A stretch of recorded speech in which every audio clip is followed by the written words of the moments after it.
namana po, ganun po. Katulad ng mga katutubo ba? Mga katutubo, mga bata pa, mga babae, mga lalaki, di ba? Pero ng tradisyonal sila yung pagmamama. Yung pagtatabako ni Krishna ng lumboy. Tradisyonal do. Tradisyonal din. At parang namana niya sa kanyang mga ninuno like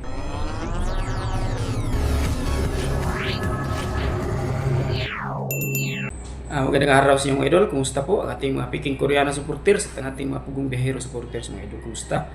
Welcome to my YouTube channel, Miltic Romero TV, at ang ating mga subscriber dito sa Pinas at ang ating mga kababayan dito sa Cebu. Kumusta? Kumusta at ating mga Bisaya?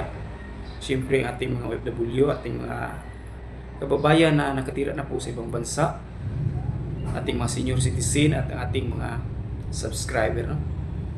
Kumusta po mga idol? Magandang araw po sa inyo. Magandang umaga, magandang gabi po. Saan kayo nagpanik ng mundo. Ating video ngayon mga idol tungkol po sa vlog ni Krishna kahapon, no? Yung pag-update niya sa kanyang bahay.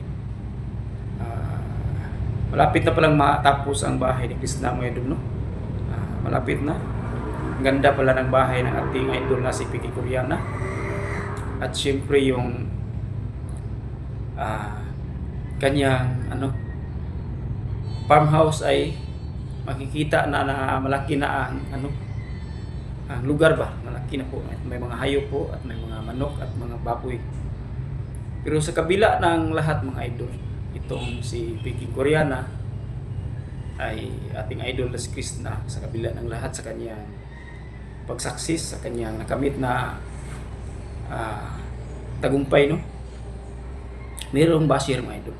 Kasi sabi ng basher dito, may nag-comment. Kasi sa nakaraang vlog po mga idol ni Krishna ay sa nakaraang live ni Krishna ay nabanggit niya ang pagyuyusi. Ayan lang. Dito ako sa bukid, nagtatrabaho ako.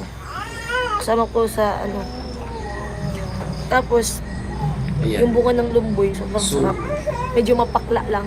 Di ba may basir noon na may basir na pumasok doon na si Strong Mom?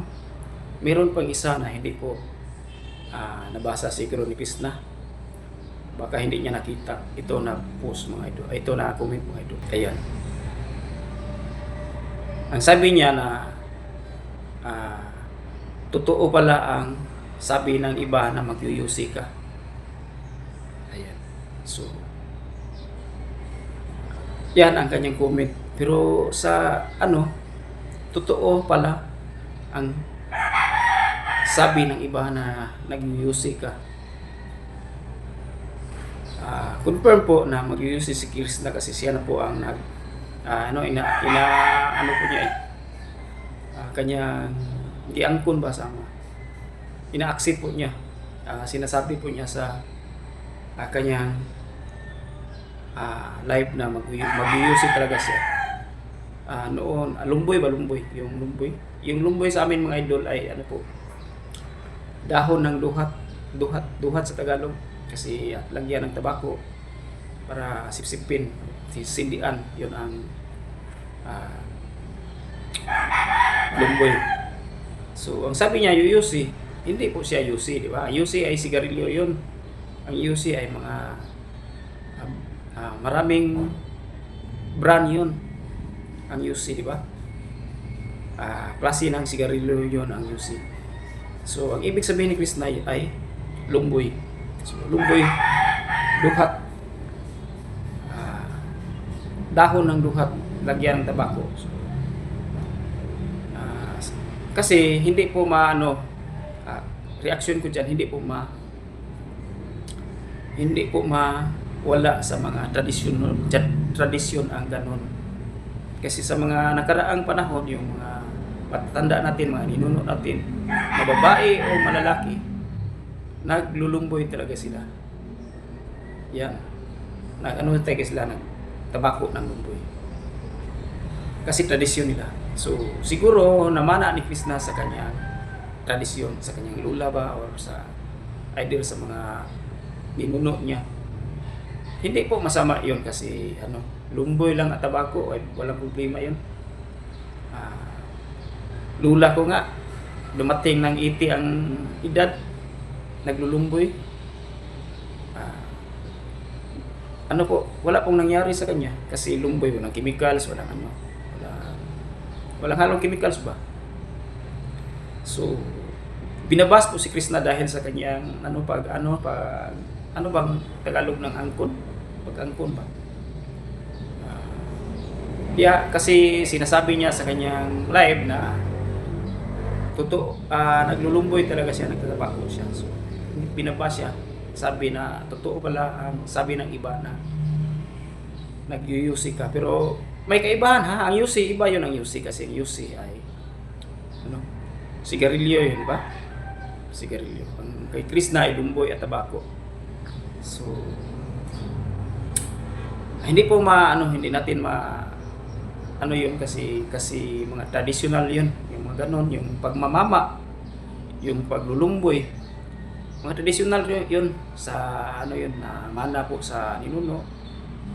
So baka ganon na mana po sa ninuno, pero wag natin husgahan agad si Krishna kasi abi kay na tabako na husgahan natin, hindi po.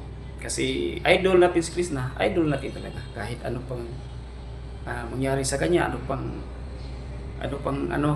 ginagawa niya sa ano. Basta kay idol natin. Fans tayo ni Krishna. So, yan ang ating paliwanag, no, ating reaksyon na dapat hindi natin ibabas kasi lumboy lang yun traditional yun, mga ganun. Kasi ang mga babae noon na mga ninuno natin, naglulumboy, nagtatabako. Hindi natin ibabas kasi parang panglaruan lang po ni Krishna yun ba? Pang ano lang sa dala ng kanyang kabataan, di ba? Pero matino si Krishna kasi may sa edad niyang magti-22 na. 22 na yata siya ngayong August. Pero may nakita na po siya bahay. Malapit na po matapos. Ang laki pa, magandang bahay. So, hindi po natin husgahan agad ating idol kasi idol natin, dapat ipagtanggol natin. So, tinatanong kasi siya na basir siguro yun, nagtanong na totoo pala ang sabi nila na mag-UUC ka. Pero, ano na po, traditional po, yung pagtatabako at paglulumboy, nakaraang panahon ng mga ninuno natin ay yun na ang kanilang ginagamit, yung lumboy at tabako. Tapos namana po, ganun po. Katulad ng mga katutubo ba? Mga katutubo, mga bata pa, mga babae, mga lalaki, di ba? Meron ng traditional sila yung pagmamama. Yung pagtatabako ni Krishna ng lumboy. Traditional doon. Traditional din. At parang namana niya sa kanyang mga ninuno, like sa kanyang lula, kanyang mga auntie, mga uncle. So hindi natin i-judge agad si Krishna, di ba? So, ganun lang po ang aking reaksyon. Sana po mag-subscribe kayo sa aking YouTube channel, Miltikromer TV. Maraming salamat po sa nanonood. God bless po.